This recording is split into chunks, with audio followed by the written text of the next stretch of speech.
Bet on Bears fans, another edition of the Chicago Bears podcast coming your way. Shea, a playoff edition of the Chicago Bears podcast coming your way. Not only do the Chicago Bears beat the Green Bay Packers in beautiful fashion to end the game. We'll talk about the game overall, but beautiful fashion to end the game. And we got to see a very interesting Lions game on top of that. It was a weird weekend of football overall. Yeah, bizarre. 2-point conversions are hitting the ground but counting. We've got Lions, Jared Goff diving in last minute. Touchdown counts when Amon-Ra gets taken back 5 yards, and all of a sudden it doesn't count because of an OPI. I'll take it, though, because it gets the Chicago Bears their first playoff clinch since 2020. Hit that like button, subscribe to the page, leave a 5-star review. Y'all know what to do. Today's episode brought to you by Underdog. Make picks, win money. Had to get that out of the way. Shea, we're in the playoffs, baby. Yeah, what else can be said? It's a playoff team. What a weekend for the Bears. I mean, look, the detractors, which a lot of people think is me, will call it luck and miraculous. It doesn't matter. Yeah. Like the only thing that matters is that the quarterback called game.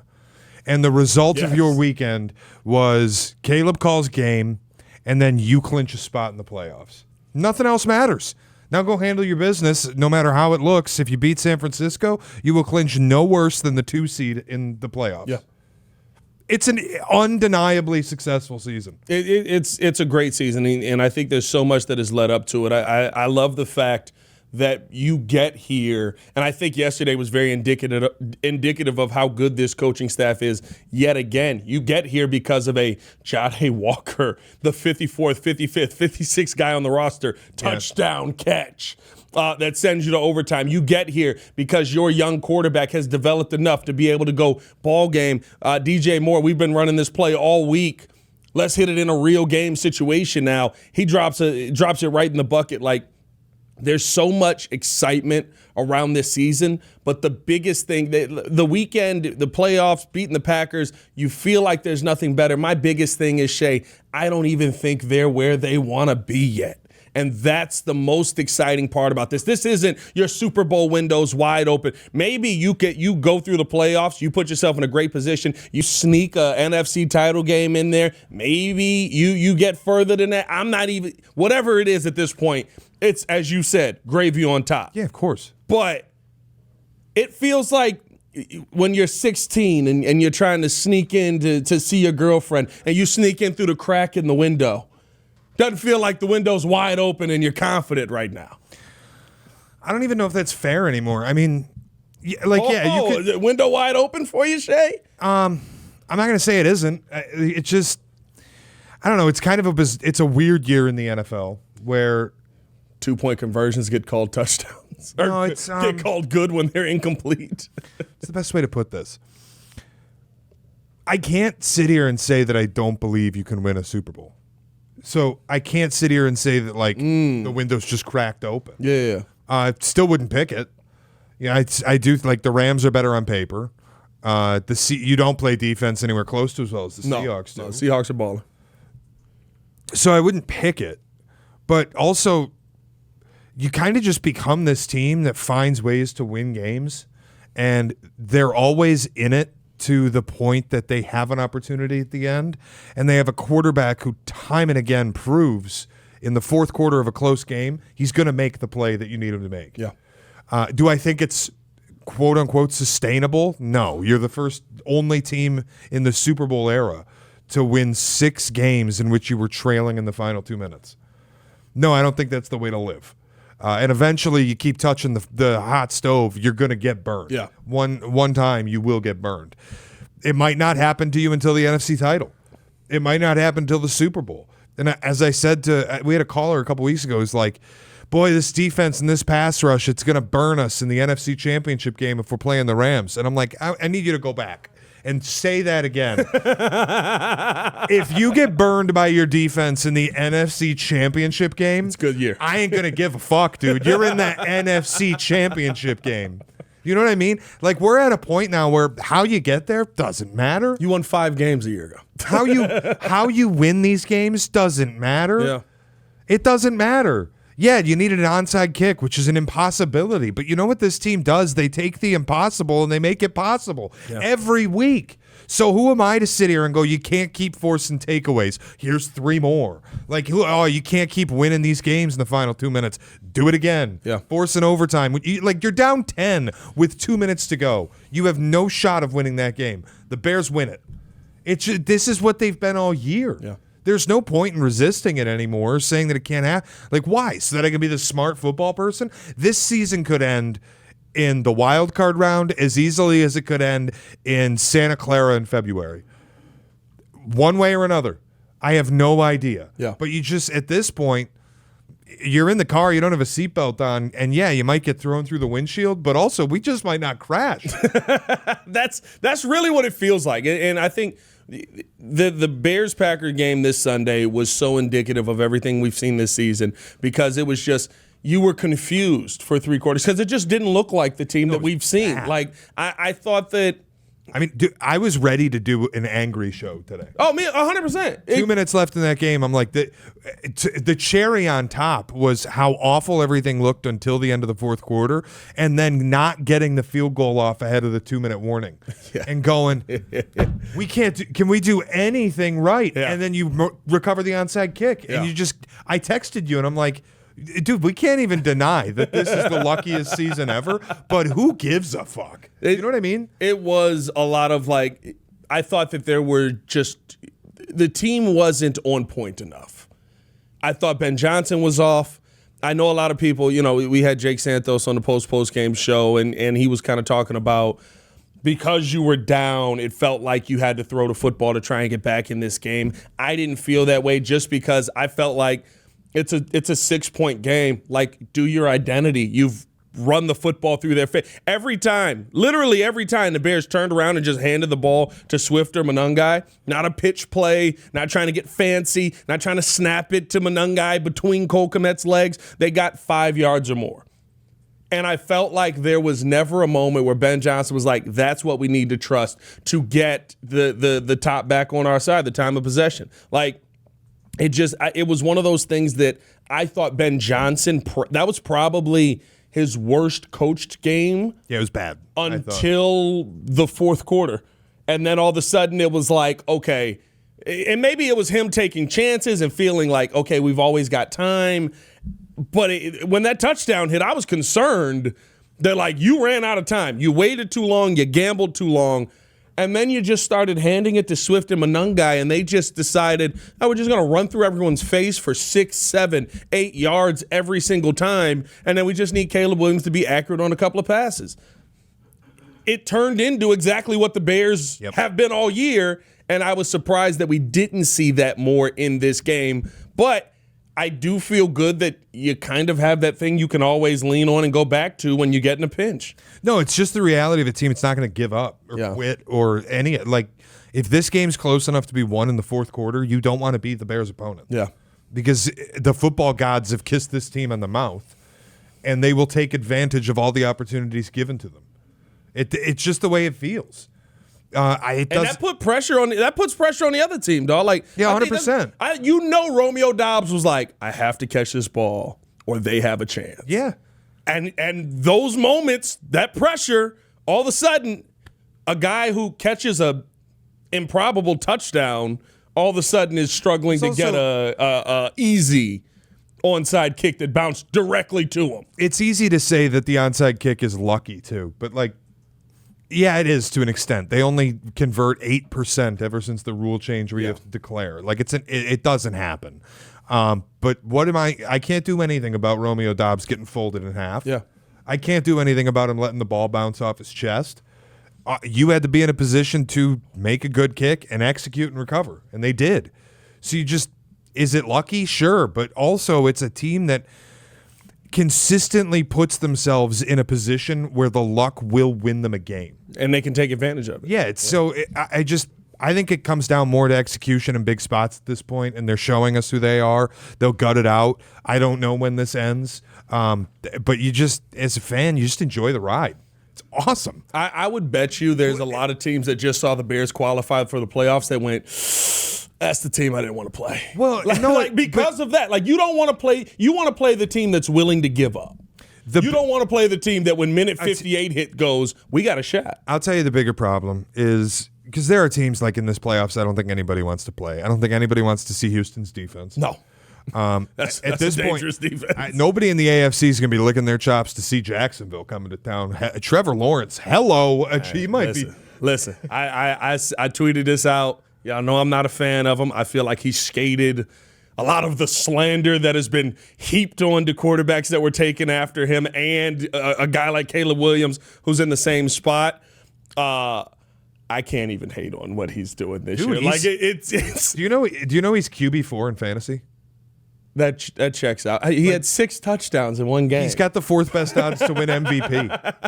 It's incredible. It is weird. It's just like, oh yeah, that guy in Jacksonville's having an amazing season.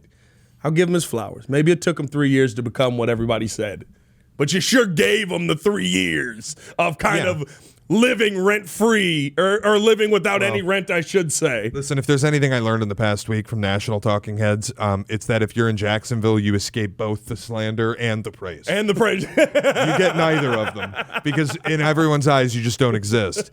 But the point I'm making overall is like you're probably going to win this division. Yeah. Which means whoever pulls you in the playoffs has to play in Soldier Field. Yep. And I got to say to the fans, you turn that place into a snake pit on Saturday night.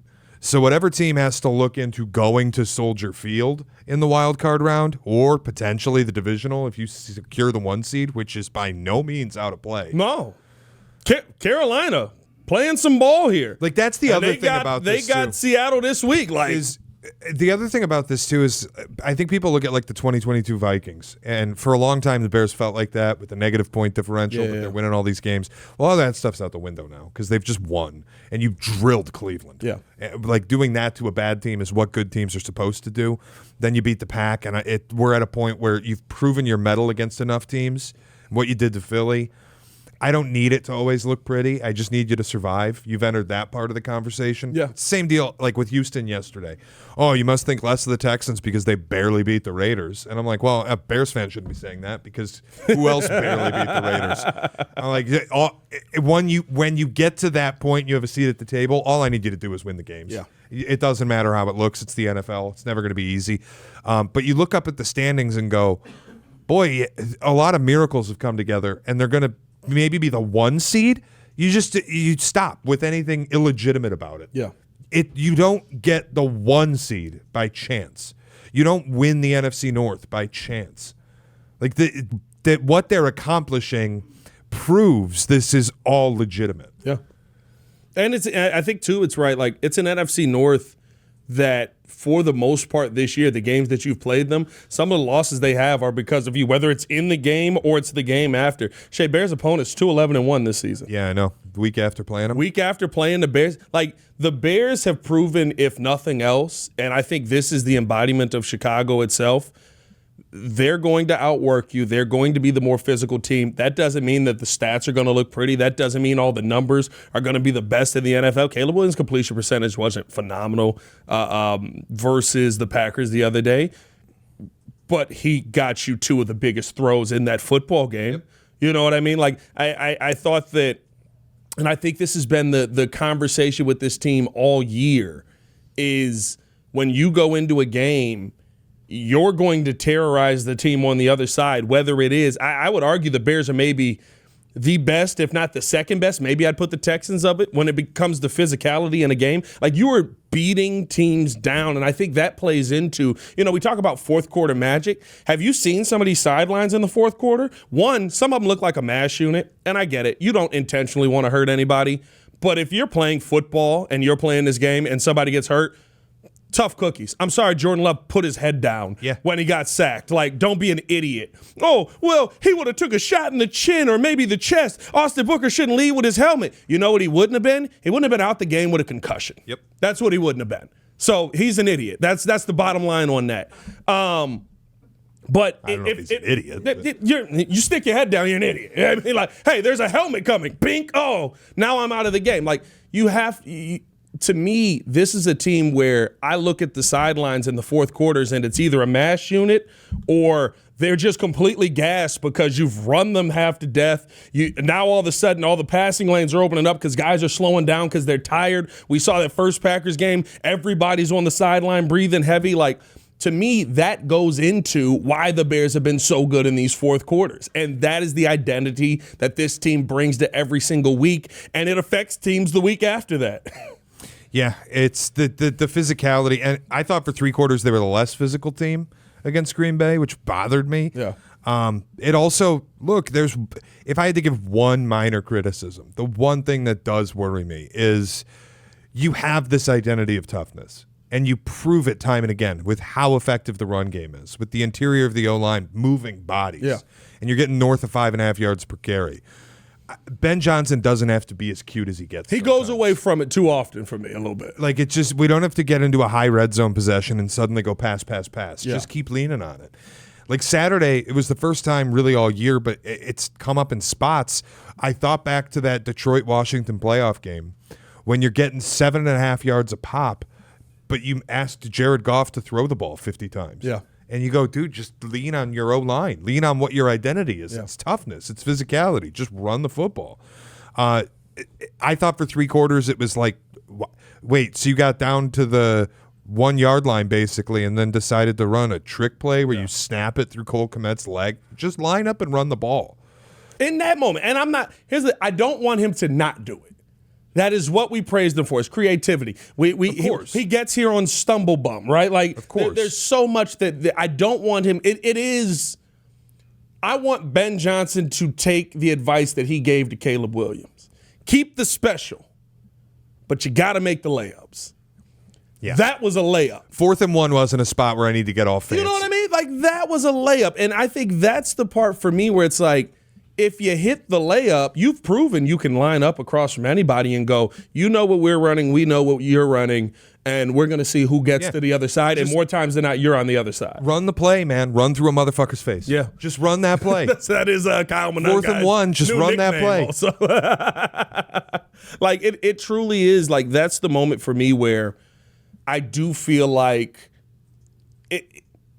Ben's going oppo of what we thought should happen in a lot of these games and that, right? Like, but he always gets back to it. Yeah, of course. But versus the Packers the first time, we're like, oh, you gotta just run right at Micah Parsons. Meanwhile, Caleb Williams is throwing the football and struggling to make completions, and it felt off in that first half. I will say, and I said this on the post-game show, J-Mac told a story here, and I do love the gamesmanship of Ben Johnson. This is a full side note here. Sidebar. May I approach? Wrong show.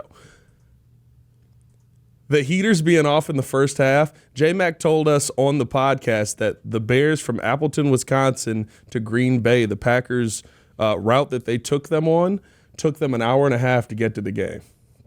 Rough first half for the Bears, right, in that Green Bay game. I feel like somebody pulled the spark plugs on those heaters in the first half. I think so, too. I feel like Ben Johnson was like, oh, that's the game we want to play? A little gamesmanship? Let's see how cold it is over there on that sideline this week. Oh, it's a warm day. It's balmy out here, a balmy 40 degrees. I thought so, too. Because it's like the bench and the heaters both don't work. And then Brady's in the booth, and he's like, 22 years, guys, I played, and this never happened to me. I'm like, yeah, somebody split the fuse. Somebody went down and ripped the fuse out of the box. My electrician brain instantly clicked in, and I was like, they pulled the spark plugs. Yeah. Like they pulled and then you just go in, and you're like, at halftime, we'll fix it at halftime. There it is right there. Turn it a little bit. You know what that is? That's rivalry. Because the other thing the Packers did, and we haven't ever even talked about it, but people have speculated, the playing surface at Lambeau was fucked up. It was terrible. They didn't maintain it the way that they usually do, and it's typically one of the most well-maintained surfaces in the league. Yeah. But for whatever reason, when the Bears went up there to play them a couple weeks ago, slipping and sliding. Slipping everywhere. Yeah. You know who wasn't? The Packers, because they knew what cleats to wear, because they knew what condition the field was in. Yeah. So now you come here. Rivalry's back, we baby. got a little trick for you. We're going to unplug the heaters.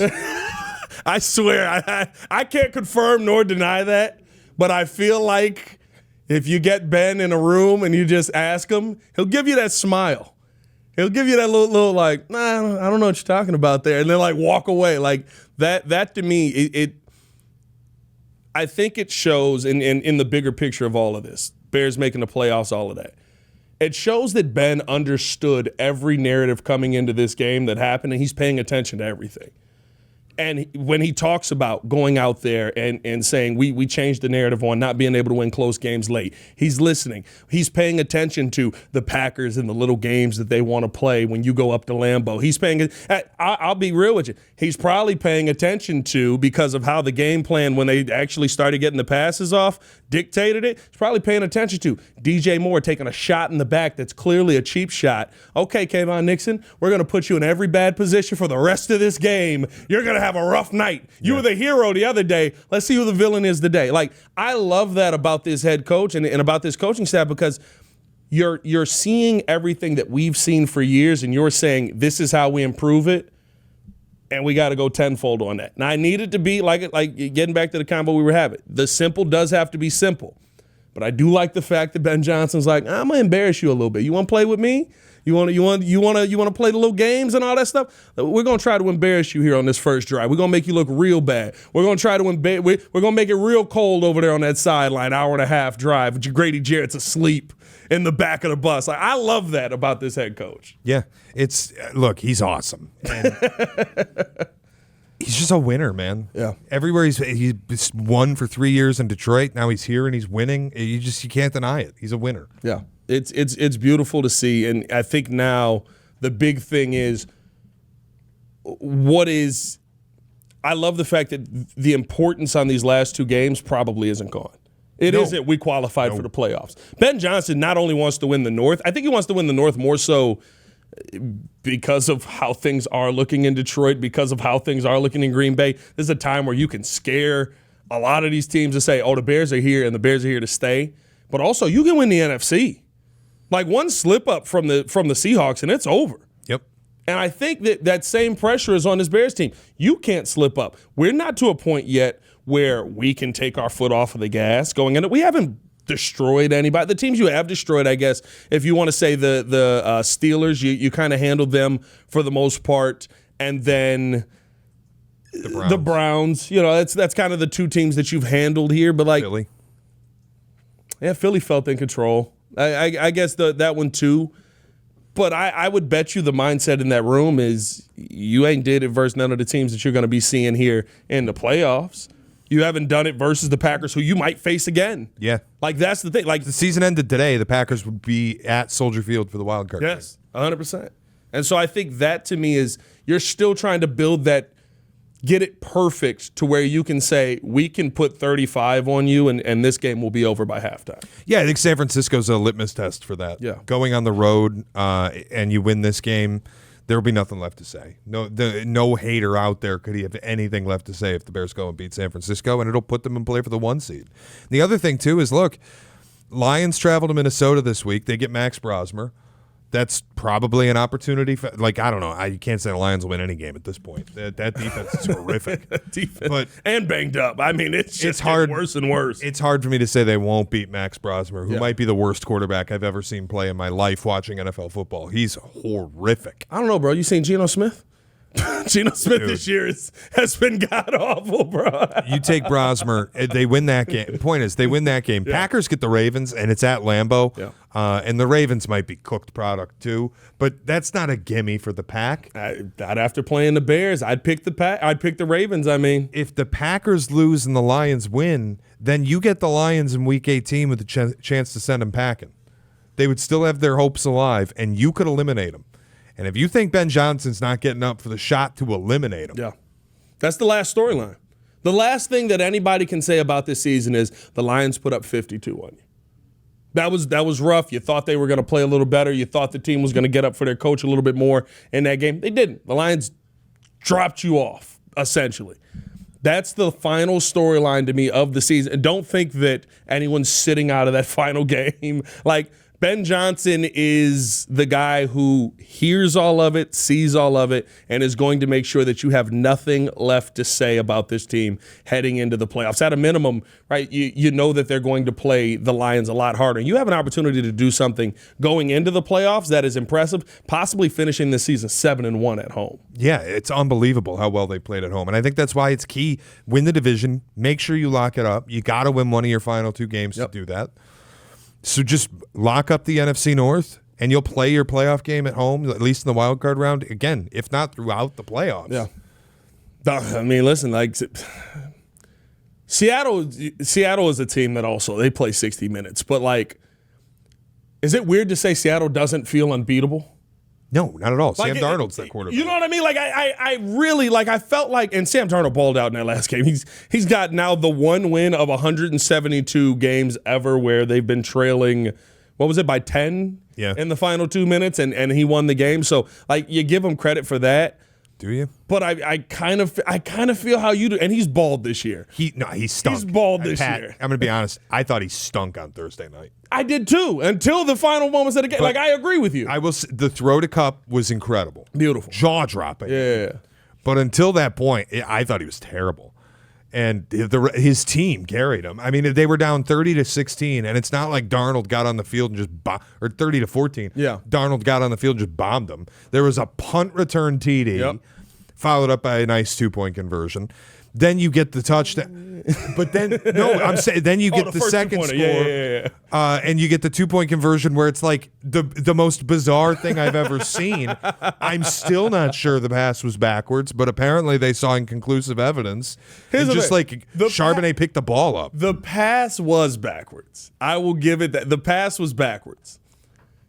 I've never seen a referee crew call that in my life. No, I've never seen him go to replay. The teams are lined up for the kickoff, and they go to replay on it. Yeah, it was surprising. So, like, I say all that to say, like, in second place, if whoever that team is that plays Seattle in the divisional round, I think they could be beaten in the divisional round easily, like even by a bottom tier playoff team. I shouldn't say easily, but like I think that there's a chance that they are a very susceptible team when the playoffs get here.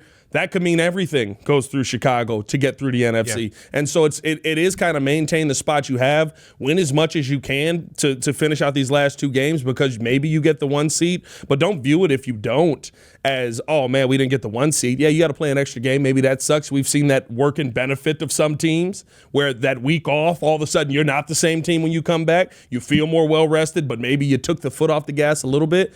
Like, I think that this is a great opportunity for the Bears heading into the playoffs to really, like, if Seattle gets eliminated, you are kind of this weird best opportunity to make the NFC title game outside of the Rams. Yeah, I agree. Yeah, and I also think anybody that would get upset about, like, if you end up not getting the 1 seed and the 1 seed goes to... now you're getting greedy. If it goes to San Francisco or Seattle or LA or whoever, and it's not you and you get upset about it, you have really lost the plot. Because if I told you that I was going to make you the 2 seed in the NFC playoffs at the start of this year, you would have sold your fucking soul to be in this position. And it is funny, bro, because it's like, it's one of those things where at this point, like, it is gravy on top. But I truly feel like this team could make a really good run in the playoffs. Like, I don't think absolutely this is just make the playoffs. It's absolutely an opportunity. And I always think back to what Dan Campbell said after they blew a 17-point lead at halftime of the NFC title game against the Niners. And he said, we may never get back here. Well, Dan, I think you looked in a crystal ball. Because you may, in all likelihood, you will never get back there. He's getting better at play calling, though. I'll give him that. They were terrible. It's not great, but he is getting better. Well, they were god awful when he first took over. Well, he had the 44-point game. Then it fell off a cliff. What's interesting is they were like, he took over and everybody said the offense was terrible. They were like top 3 in every offensive metric when he took over play calling. And then you look at and go, okay, Dan Campbell, what are they since? And even yesterday, I couldn't believe it. Because people look at the box score and you look at what Jared Goff looked like at the end of the game and you go, damn, the offense had a really good day. No, they fucking sucked. No. They were horrible. They got it right in the fourth quarter. They had 10 points until there were 5 minutes left and you could just air it out from empty backfields against a prevent defense. It wasn't real. Yeah. None of that was real. It was well, that win was almost real. That was also, again, wild reffing day. We got the new ref contract. That's a total sidebar. We ain't going down that path. But when that new ref contract is up, let it end. Go get full-time refs. Please, for the love of God. Aaron Rodgers went on the TV after and was like, yeah, we had a situation like that similar, but they were replacement refs. He was being what a shot, dude. He was being an all-time asshole in that post-game interview. I loved it though. I loved it. It was a weird moment to enjoy watching Aaron Rodgers win. Hey, we got to get to this, and then after this, I do want to get some. I guess at this point in the season, grades from you, Shea, but we'll finish that coming up next. First, of course, we do have to get to our underdog play of the day. Monday Night Football tonight. Very, I don't even know. It's a good game. It's an interesting game, but except there's one quarterback that's kind of dead. They figured some things out. We got old man Phil. Yeah. Going to fight today. You putting anything on old man Phil tonight? No. No, not playing Phil? Want to avoid Phil altogether, do you? No Phil for me. There's a joke. Oh, never mind. What do you like tonight? Of course, Christian McCaffrey. There's got to be a Christian McCaffrey play in this. Okay. Let's do Christian McCaffrey touchdown. It's an automatic. 100%. That's getting you 0.74 times on that, so a little less than the full go, but I mean, that's a gimme. Who do you like better to score, Juwan Jennings or George Kittle?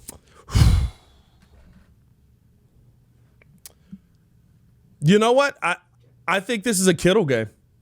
I'm not gonna lie to you. I feel like this is a Kittle higher on touchdowns. Yeah, I would almost go Kittle higher on touchdowns and higher on yards. All right, and then give me one. I would lean the Jonathan Taylor direction because they're going to need to run the ball. Oh, little Jonathan Taylor?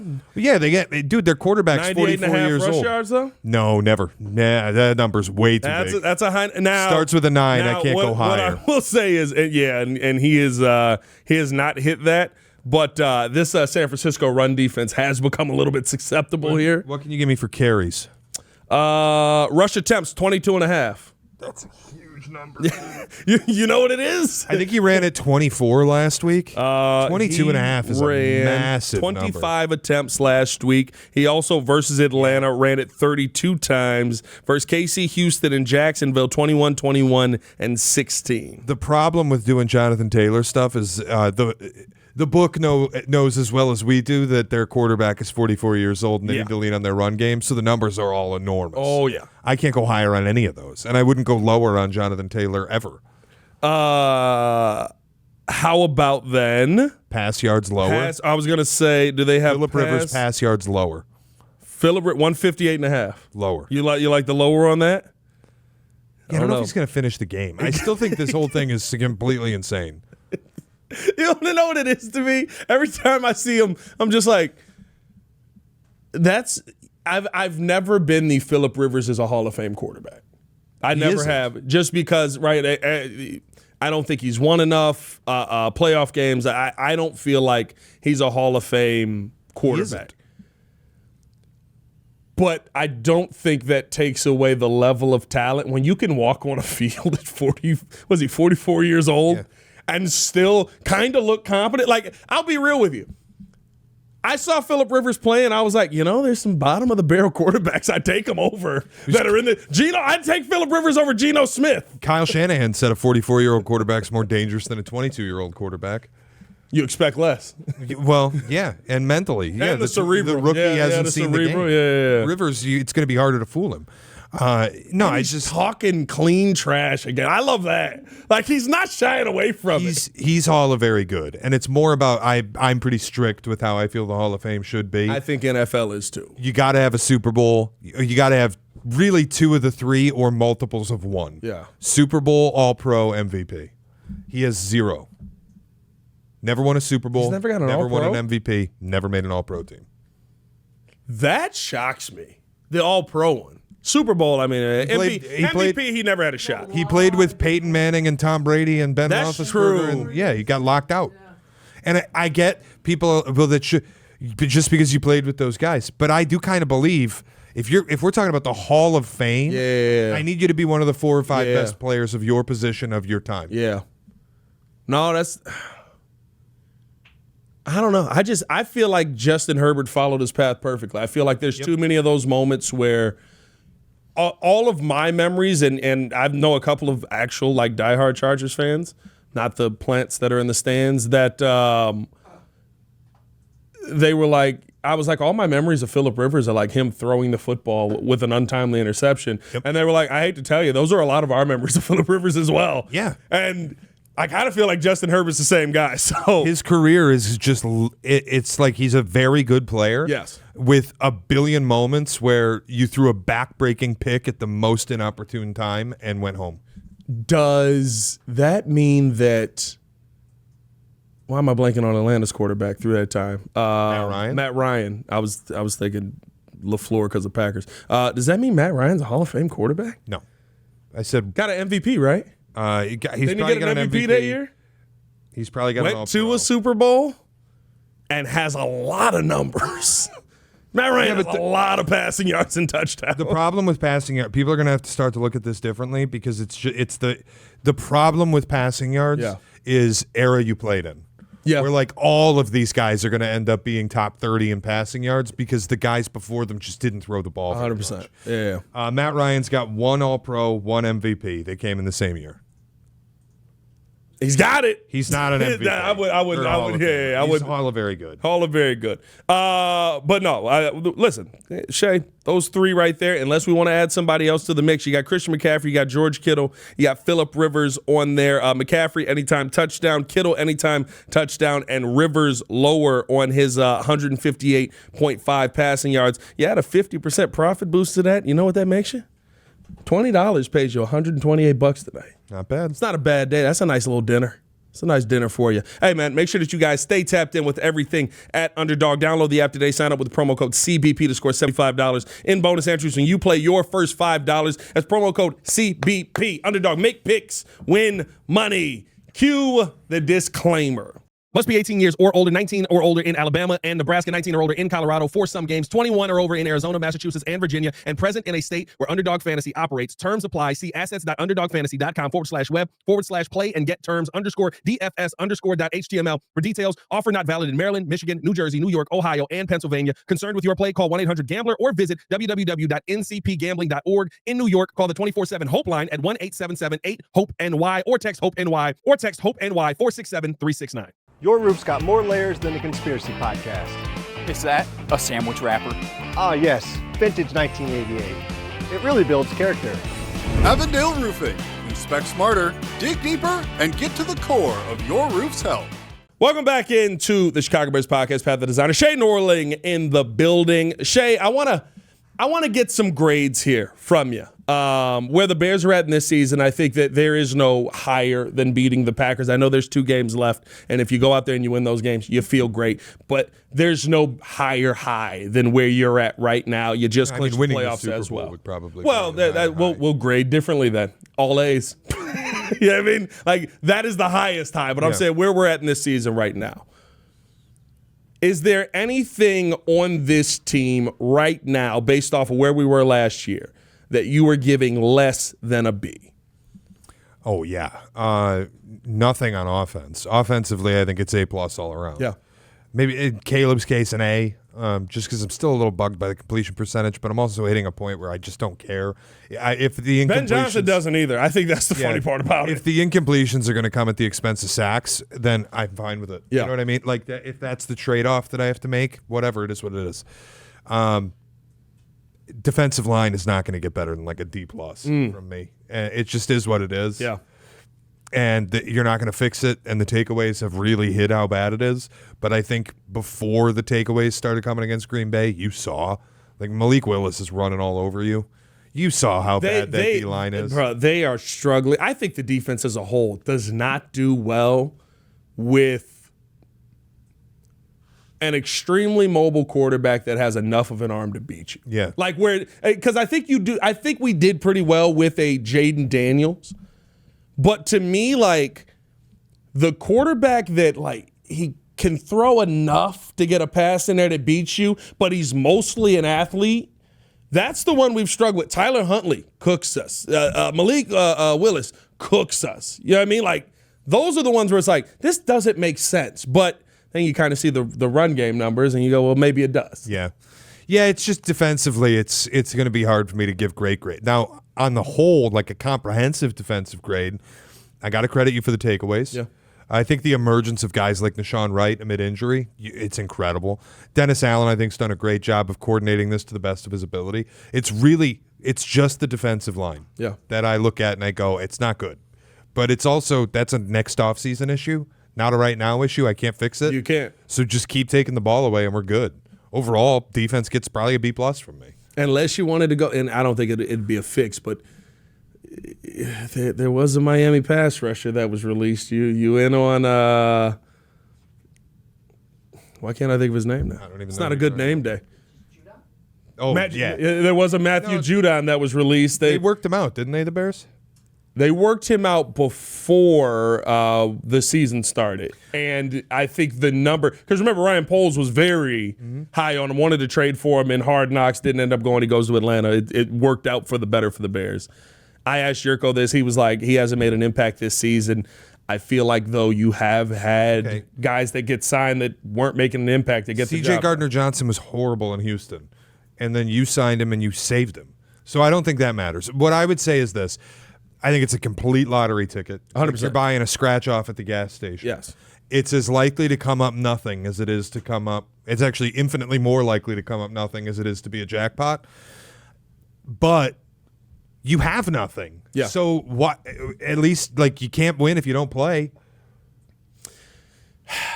The only thing I would say to that, and I don't disagree with you, I would be interested in it for depth. I'm not bumping Montez Sweat off the line, or I'm not bumping Austin Booker. And that's my thing. What Austin Booker is showing you, I think, is the biggest thing about this coaching staff. The coaching staff to me is an A+ all the way around. Like, if I could throw 3+ on there, I would. Austin Booker had to prove to Dennis Allen that he should be out there consistently. They didn't bring him back from IR when his window was open the entire 21 days. And I was like, yo, are they going to put this mug on like practice squad? Like, do they believe in him that little? It just so happened that Dio Adangbo ends up getting banged up. You have to go to him. This young man has shown everything that he has, and it looks very similar to what we saw in preseason. He's always been around the quarterback as far as pressures. Now, the sack numbers are not as good as we would like them to be, but he laid 2 hits on Jordan Love that I don't know. Maybe the first one you can say he laid his body weight on him. I'm sorry, like he's sacking the quarterback. Like, I'll never get behind that. I hate it. Don't change a thing, Austin Booker. Hit the quarterback like that every single time. This young man is improving a ton. It's the only reason why I would say I would rather you go into the playoffs without that question mark being a part of it. Like, without having a Matt Judon even in the equation, because I think he fits more of what DA is looking for. And the fear from me would be that DA goes, well, he's the 270-pound guy that can play on the edge. Let's put him in over the 240 guy who, yes, he's getting pressures, but he's not really getting the sacks. Yeah, that's fine. It wouldn't bother me if they signed him. Again, it's very likely that he's a total nothing. Yeah. But they can't get pressure, man. I need to find ways to get pressure, especially through the playoffs. You want to go through the playoffs living on takeaways. And again, like wherever this ends is where it ends, and it's not going to bother me. This season's already an immense success. But if you want to go through the playoffs against elite quarterbacks and elite teams with your life determined by taking the football away, that will not end well in all likelihood.